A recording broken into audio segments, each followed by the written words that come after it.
Hello दोस्तों, आप सभी का एग्ज़ाम सक्सेस फंडा यूट्यूब चैनल के डेली करंट अफेयर्स बैच में स्वागत है। हम आज की क्लास में करंट अफेयर्स की बातें देखेंगे जो कि सभी परीक्षाओं के लिए बहुत ही महत्वपूर्ण प्रश्न होते हैं। तो आइए आज के करंट अफेयर्स की शुरुआत करते हैं। पहला प्रश्न इस तरह से है कि किस देश में सेना ने विद्रोह करके राष्ट्रपति और प्रधानमंत्री को हिरासत में ले लिया। ऑप्शन है पाकिस्तान, बी तुर्की, सी माली, डी ईरान। तो आंसर है सी माली। अब माली के बारे में कुछ देखते हैं। हालात इतने ख़राब थे कि संयुक्त राष्ट्र ने विद्रोही सैनिकों से अपील किया है कि वो बिना शर्त राष्ट्रपति और प्रधानमंत्री को रिहा कर दें। माली देश की हालत इतनी ख़राब हो गई थी कि संयुक्त राष्ट्र को भी दखल देना पड़ा कि वो बिना शर्त के राष्ट्रपति और प्रधानमंत्री को रिहा करे। हालांकि अब राष्ट्रपति और प्रधानमंत्री दोनों ने ही इस्तीफा दे दिया है अपने अपने पद से। अब देखते हैं कि माली देश कहाँ पर स्थित है। तो माली देश अफ्रीका कॉन्टिनेंट के पश्चिमी हिस्से में माली देश है। यह माली देश लैंडलॉक्ड कंट्री है। माली देश के पड़ोसी देश Algeria, niger, Burkina Faso, Senegal और मॉरिटानिया हैं। दूसरे प्रश्न पे आते हैं। दूसरा प्रश्न है, सुप्रीम कोर्ट ने सुशांत सिंह राजपूत की मौत की जांच किस एजेंसी से कराने का आदेश दिया है। यह आदेश 19 अगस्त 2020 को दिया गया है। तो किस एजेंसी को दिया गया है? A Mumbai police, B Bihar police, C CBI, D ED. तो सुप्रीम कोर्ट ने सुशांत सिंह राजपूत की मौत की जांच किस एजेंसी से कराने का आदेश दिया है? तो सीबीआई को जांच कराने का आदेश दिया है। कब दिया है? 19 अगस्त 2020 को। अब देखते हैं सुप्रीम कोर्ट के फैसले का। सुप्रीम कोर्ट ने इस मामले में सीबीआई जांच का आदेश दिया है और कहा है कि महाराष्ट्र सरकार सीबीआई को सहयोग करे, साथ ही तमाम जांच संबंधी दस्तावेज उपलब्ध कराने में मदद करे। सुप्रीम कोर्ट ने सीबीआई से यह कहा है कि भविष्य में सुशांत केस से संबंधित मामले को अपने हाथ में ले। सुप्रीम कोर्ट ने अपने फैसले में कहा कि यह सुनिश्चित किया जाए कि सुशांत सिंह राजपूत की मौत के पीछे के रहस्य की छानबीन के लिए सीबीआई कॉम्पिटेंट जांच एजेंसी है और कोई भी राज्य पुलिस उसकी जांच में दखल ना दे। अभी तक बिहार पुलिस और महाराष्ट्र पुलिस दोनों ही अपने अपने तरह से केस को सॉल्व करने में लगे थे। सुप्रीम कोर्ट ने अब पूरी तरह से यह सुनिश्चित कर दिया है कि अब कोई भी राज्य पुलिस सीबीआई के जांच में दखल नहीं करेगा। सीबीआई अपनी तरह से ही जांच करेगी। आइए तीसरे प्रश्न पर बढ़ते हैं। पढ़ाई तुम्हार पारा किस राज्य में शुरू की गई है? पढ़ाई तुम्हार पारा यह शिक्षा से संबंधित योजना है। तो छत्तीसगढ़, झारखंड, बिहार, उत्तर प्रदेश किस राज्य सरकार ने शुरू किया है? तो इसका आंसर है छत्तीसगढ़ राज्य सरकार ने पढ़ाई तुम्हार पारा योजना शुरू किया है। अब इस योजना के बारे में कुछ टिप्पणियां देखते हैं। छत्तीसगढ़ के मुख्यमंत्री भूपेश बघेल ने 15 अगस्त को कहा कि राज्य में कोरोना संक्रमण के दौरान प्रत्येक बच्चे तक शिक्षा पहुंचाने के लिए ये योजना शुरू की जा रही है। इस योजना में 2 लाख शिक्षक शिक्षिकाएं इस व्यवस्था से जुड़ सकेंगे। यह योजना स्कूली छात्रों को कोरोना के कारण कक्षाओं के बंद होने के मद्देनज़र अपने क्षेत्रों और गांवों में समुदाय की मदद से अध्ययन करने में सक्षम बनाएगी। यह योजना है जो स्कूली छात्रों को कोरोना के कारण कक्षाएं बंद हो गई हैं तो अपने गांवों और क्षेत्रों के समुदाय में उनकी शिक्षा अध्ययन कराने में मदद करेगी। अब छत्तीसगढ़ के मुख्यमंत्री की अगर बात करें तो छत्तीसगढ़ के मुख्यमंत्री भूपेश बघेल है और छत्तीसगढ़ के राज्यपाल की बातें तो छत्तीसगढ़ के राज्यपाल अनुसुईया उइके हैं। अब अगले प्रश्न पर आते हैं। अगला प्रश्न है, भारतीय रेलवे किस राज्य में दुनिया के सबसे लंबे पियर ब्रिज का निर्माण कर रहा है? ये बहुत ही महत्वपूर्ण प्रश्न है कि भारतीय रेलवे ने किस राज्य में दुनिया के सबसे लंबे पियर ब्रिज का निर्माण कर रहा है? Option A Arunachal Pradesh, B Manipur, C Punjab, D Himachal Pradesh. तो भारतीय रेलवे ने किस राज्य में दुनिया के सबसे लंबे पियर ब्रिज का निर्माण कर रहा है? तो आंसर है मणिपुर। अब इस पुल के बारे में कुछ टिप्पणियां देखते हैं। यह पुल 141 मीटर ऊंचा है, दुनिया का सबसे बड़ा पियर ब्रिज है। यह पुल 141 मीटर ऊंचा है। इसने मोंटेनेग्रो यूरोप में 139 मीटर माला रिजेगा पुल के रिकॉर्ड को भी पीछे छोड़ दिया है। अभी तक 139 मीटर सबसे लंबा ब्रिज था, अब बन रहा है 141 मीटर। यह 111 किलोमीटर लंबी जिरीबाम तुपुल इम्फाल रेलवे लाइन परियोजना का एक हिस्सा है। इस प्रोजेक्ट में 45 सुरंगें हैं। 12वीं सुरंग उत्तर पूर्व में सबसे लंबी सुरंग होगी। इस पुल की कुल लंबाई 703 मीटर है। पुल के निर्माण के लिए स्लिप फार्म तकनीक का उपयोग किया गया है। यह प्रश्न पूछ सकता है कि पियर ब्रिज, भारतीय रेलवे ने जिस पियर ब्रिज का निर्माण कर रहा है उसके लिए किस तकनीक का उपयोग कर रहा है? तो इस पुल के निर्माण के लिए स्लिप फार्म तकनीक का उपयोग कर रहा है। 17 अगस्त 2020 को केंद्रीय मंत्री नितिन गडकरी ने मणिपुर में 13 राजमार्ग परियोजनाओं का शिलान्यास कर दिया है। यह परियोजनाएं 3000 करोड़ रुपए की थी। मणिपुर की बात करें तो मणिपुर के मुख्यमंत्री हैं एन बीरेन सिंह और मणिपुर के राज्यपाल नजमा हेपतुल्ला हैं। अगले प्रश्न पर आते हैं। अगला प्रश्न है, पंडित जसराज का निधन 17 अगस्त 2020 को अमेरिका में निधन हो गया। वह किस लिए जाने जाते थे? तो पंडित जसराज किस लिए जाने जाते थे? ऑप्शन ए शास्त्रीय गायक, बी चित्रकार, सी लेखक, डी निर्माता निर्देशक। तो पंडित जसराज जिनका निधन 17 अगस्त 2020 को हुआ है वह शास्त्रीय गायक के लिए जाने जाते थे। अब जसराज जी के बारे में कुछ बातें करते हैं। पंडित जसराज भारत के प्रसिद्ध शास्त्रीय गायकों में से एक थे। बहुत ही बड़े ये शास्त्रीय संगीत के गायक थे। पंडित जसराज का जन्म 28 जनवरी 1930 को हरियाणा के हिसार में हुआ था। पंडित जसराज का संबंध मेवाती घराने से रहा है। संगीत की दुनिया में इन्होंने 80 वर्ष से अधिक बिताए। कई प्रमुख पुरस्कार भी इन्होंने प्राप्त किया है।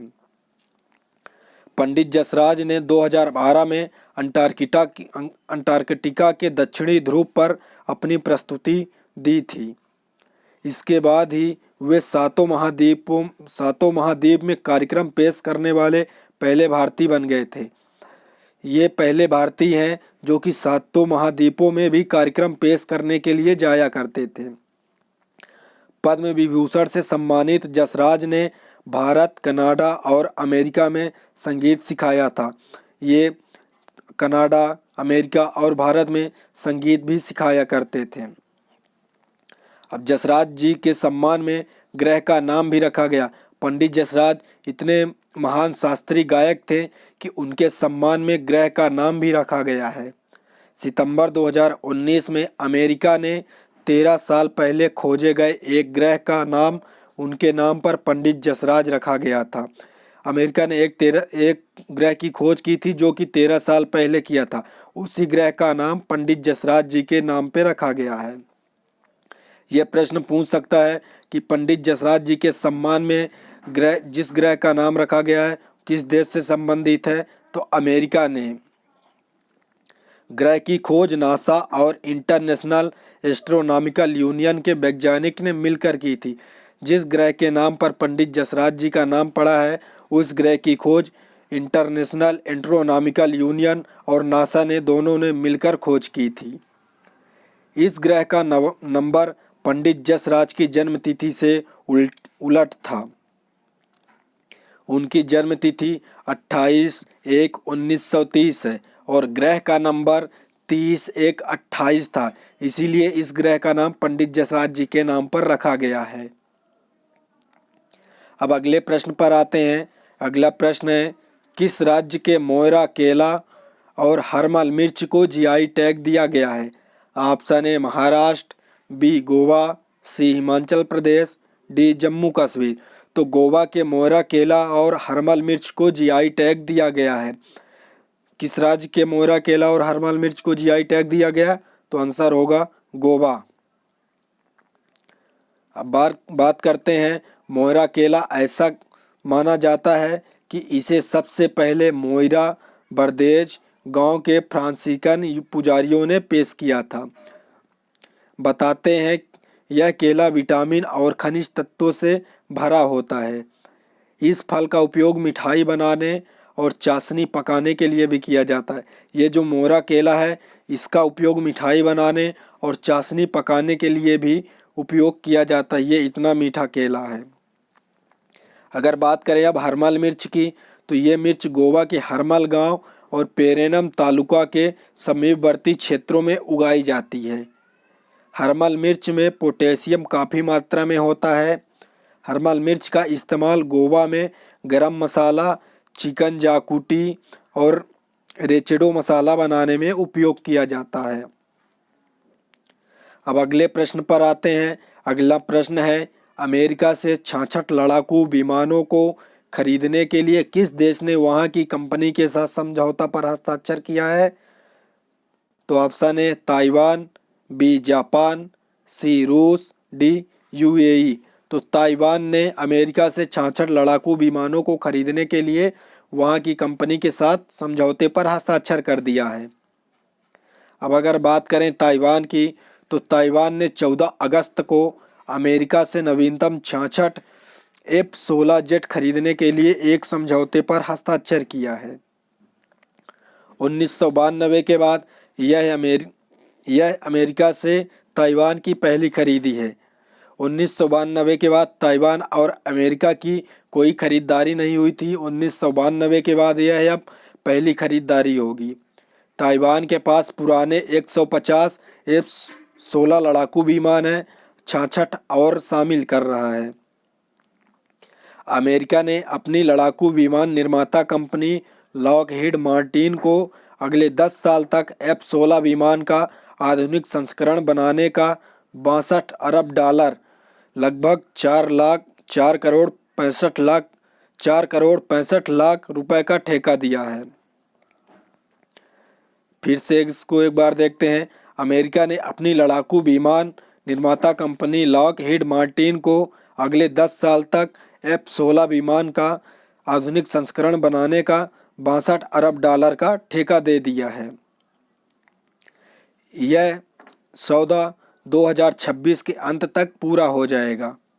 घोषणा के तहत ताइवान को 90 जेट बेचे जाएंगे, जिस पर मुहर लग चुकी है। यह प्रश्न पूछ सकता है कि अमेरिका और ताइवान के बीच समझौते पे कितने जेट बेचे जाने के लिए मुहर लग चुकी है। तो 90 जेट बेचे जाने के लिए अभी तक अमेरिका ने मुहर लगाई है। ताइवान चीन के साथ तनाव को देखते हुए लगातार अपनी ताकत बढ़ा रहा है। पिछले दिनों में ही चीन ने अपने फाइटर जेट ताइवान की सीमा की तरफ भेजा था, लेकिन ताइवान की मिसाइलों को देखने के बाद चीनी लड़ाकू विमान भाग खड़े हुए। अब अगले प्रश्न पर आते हैं। अगला प्रश्न है, किस पड़ोसी देश ने 15 अगस्त वाले दिन को राष्ट्रीय शोक दिवस के रूप में मनाया? A Pakistan, B Bangladesh, C Afghanistan, D A और बी दोनों। तो किस पड़ोसी देश ने 15 अगस्त वाले दिन को राष्ट्रीय शोक दिवस मनाया? बांग्लादेश ने। बांग्लादेश 15 अगस्त वाले दिन को ही राष्ट्रीय शोक दिवस के रूप में मनाया है। बांग्लादेश के बारे में कुछ टिप्पणियां देखते हैं। यह शोक दिवस बांग्लादेश के राष्ट्रपिता शेख मुजाबिर की 45वीं वर्षगांठ के रूप में मनाया गया। सूत्रों के मुताबिक बता दें कि 15 अगस्त वाले दिन 1975 को बांग्लादेश के संस्थापक शेख मुजाबिर की निर्मम हत्या कर दी गई थी, इसलिए वहां शोक दिवस के रूप में मनाया गया। शेख की हत्या के साथ इनके परिवार के सदस्यों की भी सशस्त्र बलों के लोगों ने हत्या कर दी थी। बांग्लादेश की प्रधानमंत्री शेख हसीना ने उन्हें श्रद्धांजलि प्रदान की। शेख मुजाबिर 17 अप्रैल 1971 को देश के प्रधानमंत्री बने थे। अब अगले प्रश्न को देखते हैं। अगला प्रश्न है, विश्व मानवता दिवस कब मनाया जाता है? वर्ल्ड विश्व मानवता दिवस कब मनाया जाता है? 19 अगस्त, 20 अगस्त, 21 अगस्त, 22 अगस्त। तो विश्व मानवता दिवस कब मनाया जाता है? 19 अगस्त को। विश्व मानवता दिवस उन लोगों के लिए समर्पित है जो मानवता के लिए कार्य करते हैं तथा इनके लिए उन्होंने अपने प्राणों की आहुति दी। इस दिवस के द्वारा विश्व में मानवता के लिए कार्य करने की प्रेरणा दी जाती है। विश्व मानवता दिवस की शुरुआत संयुक्त राष्ट्र महासभा द्वारा की गई थी। यह प्रश्न परीक्षा में पूछ सकता है कि विश्व मानवता दिवस की शुरुआत किसके द्वारा की गई थी? तो विश्व मानवता दिवस संयुक्त राष्ट्र महासभा द्वारा की गई थी। अब अगले प्रश्न पर आते हैं। अगला प्रश्न है, विश्व फोटोग्राफी दिवस कब मनाया जाता है? तो विश्व फोटोग्राफी दिवस 19 अगस्त, 20 अगस्त, 21 अगस्त, 22 अगस्त। कब मनाया जाता है? 19 अगस्त को।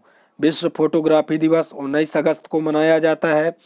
विश्व फोटोग्राफी दिवस का मुख्य उद्देश्य है कि विश्व भर के फोटोग्राफरों को एकजुट करना है।